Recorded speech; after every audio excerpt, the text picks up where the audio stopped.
High tension wire ವಿಚಾರ ಈಗ ಮಲೆನಾಡಿನಲ್ಲಿ ಬಿಸಿ ಬಿಸಿ ಚರ್ಚೆಗೆ ಗ್ರಾಸವಾಗಿದೆ. ಚುನಾವಣೆ ಸಮಯದಲ್ಲಿ ಈ ಸೂರಿನ ವೀರಭದ್ರನ ದೇವರಾಣೆ ರೈತರಿಗೆ ಏನೂ ತೊಂದರೆಯಾಗದಂತೆ ನೋಡಿಕೊಳ್ತೀವಿ ಅಂತ ಸಂಸದ ಬಿವೈ ರಾಘವೇಂದ್ರ ಮತ್ತು ಶಾಸಕ ಬಿವೈ ವಿಜಯೇಂದ್ರ ಹೇಳಿ ಗೆದ್ರು. ಆದರೂ ಚುನಾವಣೆಯ ನಂತರ ಈ ಸೂರಿನ ಸಮಸ್ಯೆಯನ್ನ ಮರೆತಿದ್ದಾರೆ ಎಂದು ಹೋರಾಟಗಾರ ತೀನಾ ಶ್ರೀನಿವಾಸ್ ಆರೋಪಿಸಿದರು. ಇದಕ್ಕೆ ಸಂಸದ ಬಿವೈ ರಾಘವೇಂದ್ರ ತಿರುಗೇಟು ಕೊಟ್ಟಿದ್ದಾರೆ. ಇವೆಲ್ಲ ಹರಿಕತೆ ನನಗೆ ಗೊತ್ತಿಲ್ಲ, ಆಣೆ ಮಾಡಿಲ್ಲ, ಚರ್ಚೆ ಮಾಡಿದೆ ಅಷ್ಟೇ ಎಂದು ಅವರು ಸ್ಪಷ್ಟನೆ ಕೊಟ್ಟಿದ್ದಾರೆ. ಹಾಗಾದ್ರೆ ತೀನಾ ಶ್ರೀನಿವಾಸ್ ಏನ್ ಹೇಳಿದ್ರು, ಅದಕ್ಕೆ ಬಿವೈ ರಾಘವೇಂದ್ರ ಕೊಟ್ಟ ಸ್ಪಷ್ಟನೆ ಏನು ಅನ್ನೋದಕ್ಕೆ ಇಲ್ಲಿದೆ ಉತ್ತರ. ಅಡಿಕೆ ತೋಟ ಸುಮಾರು 10,000 ಅಡಿಕೆ ಮರಗಳನ್ನ ಕಡಿಬೇಕಾಗತ್ತೆ. ಈಗ ಮಾಡಿರ್ತಕ್ಕಂಥ ಪ್ಲ್ಯಾನ್ ಮಾಡಿರ್ತಕ್ಕಂಥ ಯೋಜನೆಯನ್ನೇ ಜಾರಿ ತಂದರೆ ಸುಮಾರು 10,000 ಅಡಿಕೆ ಗಿಡಗಳು ಕಡ್ದು ಹಾಕಬೇಕಾಗತ್ತೆ. ಜೊತೆಗೆ ಇವೆಲ್ಲ ಮಂಜೂರಾದಂಥ ಜಾಗನೇ, ಬಹುತೇಕ ರೈತರ ಹೆಸರಿಗೆ ಮಂಜೂರಾದಂಥ ಕಂದಾಯ ಇಲಾಖೆ ಜಮೀನು, ಹಕ್ಕುಪತ್ರ ಇದೆ, ಖಾತೆ ಇದೆ, ಪೋಡಿ ಆಗಿದೆ, ಬ್ಯಾಂಕ್ ಲೋನ್ ತಗೊಂಡಿದ್ದಾರೆ, ಬೋರ್ವೆಲ್ ತೆಗೆಸಿದ್ದಾರೆ. ಈ ರೀತಿ ಮಾಡಿದ ಬಗರಕುಂ ಜಮೀನೇನಲ್ಲ. ಇದನ್ನು ಮನಗಂಡು ನಮ್ಮ ರೈತರು ಏನು ಮಾಡಿದ್ರು, ಎ ಸಿ ಅವ್ರನ್ನ ಸಾಗರ ಹಿಂದಿನ ಎ ಸಿ ಅವ್ರು ಪಲ್ಲವಿ ಅಂತ ಇದ್ದರು, ಆಮೇಲೆ ಹಿಂದೆ ಜಿಲ್ಲಾಧಿಕಾರಿ ಸೆಲ್ವಮಣಿ ಇದ್ದರು, ಅವರು ಬಂದು ಇವ್ರನ್ನ ಮಾತಾಡಿಸಿದಾಗ ಇವರು ಬದಲಿಯಾಗಿ 13 ಎಕರೆ ಏನಿದೆ 13 ಕಿಲೋಮೀಟರ್ ದೂರದಲ್ಲಿ ರೈತರ ತೋಟಗಳ ಮಧ್ಯೆ ಹೋಗೋದ ಬದಲಾಗಿ ಕೇವಲ 4 ಕಿಲೋಮೀಟರ್ಗೆ ಬೇರೆ ಜಾಗ ಇದೆ ಅಂತ ಇವರು ಸ್ಪಷ್ಟವಾಗಿ ತೋರಿಸಿದ್ದಾರೆ.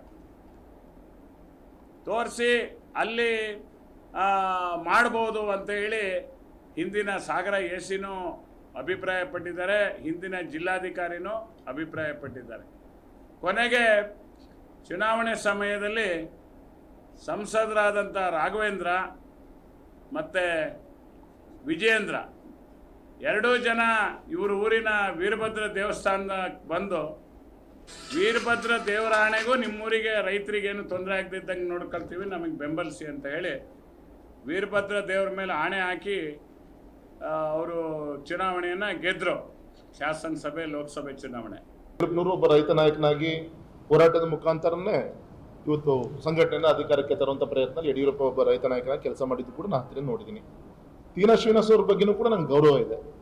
ಆದರೆ ಅವ್ರು ಮೊನ್ನೆ ಮಾಡಿದಂಥ ಪತ್ರಿಕಾಗೋಷ್ಠಿ ಆಶ್ಚರ್ಯ ಆಯಿತು. ಶಿಕಾರಿಪುರದಲ್ಲಿ ವೀರಭದ್ರ ದೇವಸ್ಥಾನದಲ್ಲಿ ಕೂತು ಆಣೆ ಮಾಡಿದ್ರು ರೈತರಿಗೆ. ಈ 110 kV ಸ್ಟೇಷನ್ ಲೈನ್ ವಿಚಾರದಲ್ಲಿ ರೈತನ ಒಕ್ಲಪಿಸ್ತಾ ಇದ್ದಾರೆ. ಶಿಕಾರಿಪುರದ ಋಣ ನಿಮ್ಮ ಜೀವನದಲ್ಲಿ ತೀರ್ಸಕ್ಕಾಗಲ್ಲ. ಮತ್ತು ವಿಶೇಷವ್ರು ಮಾತಾಡಕ್ಕಾದಾಗ 10,000 ಅಡಿಕೆ ಮರ ಕಡಿತಾ ಇದ್ದಾರೆ. ಇನ್ನೊಂದು ಅವ್ರ PS ಕಾಲೇಜ್ ಉಳಿಸ್ಕೊಳ್ಲಿಕ್ಕೋಸ್ಕರ ಸಿದ್ದರಾಮಯ್ಯ ಅಂಡ್ MP ಅವರು ಯಡಿಯೂರಪ್ಪನವರು ಒಂದಾಗಿದ್ದಾರೆ, ಅಂದರೆ ಶೆಟ್ಟಿಹಳ್ಳಿ ಡಿನೋಟಿಫಿಕೇಶನ್ ವಿಚಾರದಲ್ಲಿ. ಈ ರೀತಿ ಅಂತ ಹಗುರವಾಗಿ ಮಾತಾಡೋಂಥ ಕೆಲಸ ಮಾಡಿದ್ದಾರೆ.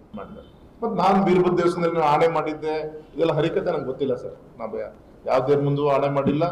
ದೇವಸ್ಥಾನ ನಾವೇ ಕಟ್ಸ್ಕೊಟ್ಟಿರೋದು, ಹೋಗ್ತೀನಿ ದೇವ್ರ ಆಶೀರ್ವಾದ ತಗೊಂತೀನಿ. ಆ ಥರ ಚರ್ಚೆ ಆಗಿದೆ. ಪಾಪ ರೈತರಿಗೂ ನಮಗೂ ಚರ್ಚೆ ಆಗಿದೆ. ಲೋಕಸಭಾ ಚುನಾವಣೆ ಪೂರ್ವದಲ್ಲಿ ಪಾಪ ಬಂದಿದ್ರು, ಮಾತಾಡೋಣಪ್ಪ ಎಲೆಕ್ಷನ್ ಮುಗಿಲಿ ಅಂತ ಹೇಳಿದ್ದೀನಿ. ಅದನ್ನು ಪ್ರಶ್ನೆ ಇಲ್ಲಪ್ಪ. ಯಾವುದು ಅದೇ ಹೇಳಿದ್ದು, ಈಗ ಒಳ್ಳೆಯ ಉದ್ದೇಶ ರೈತರಿಗೆ ವಿದ್ಯುತ್ ಕೊಡಬೇಕು ಅಂತ ಮಾಡ್ತಾರೆ ಕಾರ್ಯಕ್ರಮ, ಸಹಕಾರ ಕೊಡಬೇಕು ಅಂತ ವಿನಂತಿಯನ್ನು ಮಾಡ್ತೀನಿ.